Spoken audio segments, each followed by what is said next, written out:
If you're not very smart, it's better to be conservative, because then you do what everyone else does. We haven't tried the purely rational approach yet, or we haven't tried it for very long.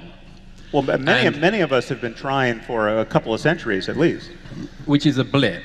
Yeah. I mean, the tiniest dot at the end of human evolution. So I think that a concern which Jordan has, and certainly a concern I have, is if we try this, we can think of all sorts of ways in which it can go wrong. If you take away all that supporting structure, you can think of any number of ways in which it can go wrong. And that I suppose that's at the root of the concern about where you might be taking us. Or to put it another way, if we enter the world that you would suggest, not everyone may necessarily come out as Sam Harris.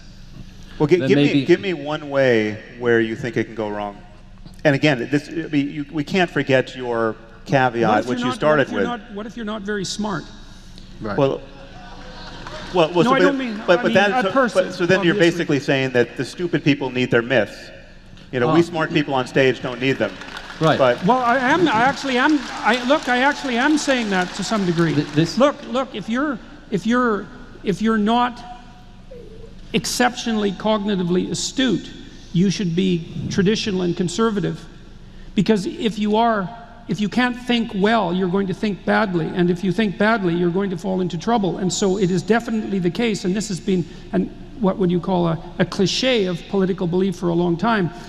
If you're not very smart, it's better to be conservative, because then you do what everyone else does. And generally speaking, doing what everyone else does is the path of least error moving forward. Now, that doesn't mean that rationality is unnecessary. Nor does it mean that all conservatives are stupid. It doesn't mean that either. Right, precisely. It doesn't mean that either. Very important caveat. Yes, but all conservative structures are not the same either, and that we have many warring and incompatible versions of being conservative. True. And this is where rationality actually does play its role. Although I don't think it's best conceptualized as rationality precisely, it's definitely the case that to take Douglas's point, that we need to be bound by our traditions, but we need to be judicious in their re-representation and update, and we have to do both. This is what, in the dialogue on religion, this is what Schopenhauer says. He describes the tragedy of the clergy. Yeah. He pretty much says, look, if they don't believe it, they recognize it's a very useful metaphor, but they don't need to believe it.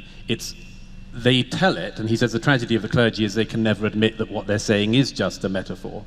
Right. Is this before or after he threw his housekeeper down the stairs? Look, we can all find flaws. We all have skeletons in our closet. Yeah. But yes, that there is a way in which religion is what he describes as philosophy for the masses. And that if you recognize that most people are not going to spend their lives studying philosophy, they're not going to be reading about the differences between Leibniz and Kant, that religion has to do. Now, I'm not saying that I agree with that particularly, but there's a heck of an argument within there, which a lot of people will be living their lives in.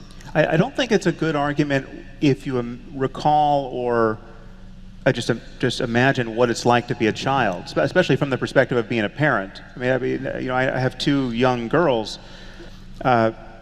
and they're very smart young girls. I mean, they're smart, but one of them's 4.5 years old and knows almost nothing, right? So she knows what I and my wife and our society tell her at some level. I mean, at what point is she going to think for herself about these fundamental questions?